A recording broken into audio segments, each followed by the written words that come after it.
Let me tell you what most men never figure out about women in questions. When a woman wants to sleep with you, she doesn't ask directly. She can't just say, "Let's go back to your place and have sex," without risking everything. So she asks innocent sounding. You've probably answered 100 times without understanding what she was really asking. And every time you answered, literally, you killed the opportunity she was creating. So I'm walking you through 10 innocent questions that actually mean take me to bed. And once you hear what she's really asking, you'll never miss it again. Number 10. What are you doing after this? This sounds like small talk. It's not. When a woman asks about she wants to know if you're free, if you have somewhere to be, if there's an opening for the night to continue with her. Because extending time together is how you move from public to private, from conversation to action. And here's what you've probably done: given her a vague answer, not sure, or probably just heading home. You watched her face change slightly and didn't understand why you just told her there's no path forward. You closed the door. She was trying to open. Number 9. Do you live alone? Let's be clear about what this question really is. Logistics. She's not asking out of curiosity about your living situation. She's figuring out if your place is an option, if there are roommates, if there's privacy, if it's a space where things can happen without interruption or awkwardness. Women who haven't decided they want to sleep with you don't need this information, but women who have, they're planning ahead, mapping out the path from where you are now to where they want to end up. And you've probably answered this question dozens of times without realizing what it meant. Just gave her the facts about your apartment situation and moved on to the next. Disguised as casual conversation, she's not interested in your interior design choices or your square footage. She's picturing herself there in your space, in your bedroom. If it's somewhere she'd feel okay going, if it's a place where she can relax and let things happen. When a woman starts asking about your living space, she's considering it as a destination. She's already mentally walking through your front door and deciding if she's comfortable with what comes next. Number 7. Are you tired? This one's deceptive.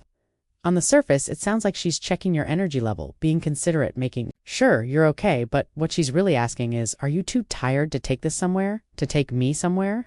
She's testing if you're still engaged, if you're still interested, if you have the energy and intention to follow through on what's building. Between you, you've probably said, yeah, a little, or kind of without thinking, and then wondered why she suddenly seemed less interested or suggested ending the night.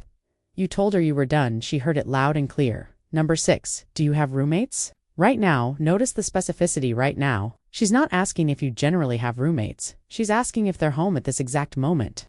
Tonight, right now, while you're sitting here together, because if they're not home, that means privacy. That means opportunity. That means no interruptions, no awkward introductions, no one walking in. This question is her checking if the coast is clear, if the circumstances are right, if tonight is the night something can happen. And this is probably a question you've answered factually without recognizing the weight behind it. Number 5. Are you hungry? This one depends entirely on timing. If she asks early in the interaction, she might actually be hungry, but if she asks late after you've been talking for hours, after the vibe is clearly there, after you've already eaten or it's past normal dinner time, she's not talking about food. She's creating an excuse to go somewhere else with you, preferably somewhere private. Your place, her place. Anywhere that isn't public. Want to grab food at my place becomes the natural next step, if you understand what she's actually asking, but you've probably suggested a restaurant instead. Kept things public, extended the conversation without escalating the situation, and she went home alone, wondering if you were even interested. Number 4. What kind of music do you have? Or can I see that book you mentioned? Here's what questions like this really mean. Give me a reason to come to your place. She's creating a plausible excuse. Music? You mentioned a book. She's curious about that show. Everyone's watching. Anything that justifies going somewhere private without her seeming to forward. When she asks what you have at your place, she's telegraphing that she wants to go there. She's handing you the perfect opening to extend the invitation without either of you having to be explicit about what's really happening. Most men respond by describing their music collection or talking about the book. They answer the surface question and miss the invitation entirely.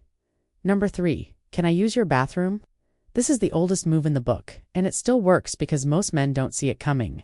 If she asks to use your bathroom when there are public restrooms available, or when she just went 20 minutes ago, or when you're standing near other options, she's creating a reason to go to your place, to get inside your door, to see your space. Because once she's inside, the dynamic shifts completely. Public becomes private, and private is where things happen. You've probably just given her directions to the nearest public restroom, pointed out the one down the hall.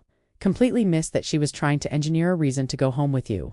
Number 2. Do you usually stay out this late? Pay attention to the subtext here. She's asking about your habits, your patterns, your flexibility with time. But what she's really asking is, how much longer are we going to stay in public before you make A move she's testing if you're the kind of man who recognizes opportunity and acts on it, or if you're going to let the night end without anything happening, because the longer you stay in public, the more likely the momentum dies, the energy fades. The window closes. She knows this, and she's checking if you know it to number 1, what are you thinking about right now? This is the most loaded question of all. When a woman asks what you're thinking, she's not looking for your thoughts on politics, or philosophy, or what you thought of dinner. She's trying to gauge if you're thinking what she's thinking, if you're feeling the same tension she is, if you're ready to do something about it. This question comes when she's already decided. She's just checking if you're on the same page before she makes herself more vulnerable, and you've probably given her a safe answer, something innocuous, something that didn't reveal anything, and she took that as disinterest and pulled back. There you have it, 10 innocent questions that actually mean take me to bed. If she's asked 3 or more of these, she's not making conversation. She's opening doors and waiting to see if you'll walk through them. The only question is whether you'll finally start hearing what she's actually asking. Hit subscribe. Next video is waiting. Music. And now here is additional important information to make this clearer and more responsible. Understanding context, tone, body language, and mutual comfort matters. Consent is essential. Attraction is not guaranteed. Reading signals requires emotional intelligence, confidence, and respect. And the goal is connection, not manipulation. Paying attention, listening, actively responding with honesty and awareness will always create better outcomes than memorized lines or pressure tactics.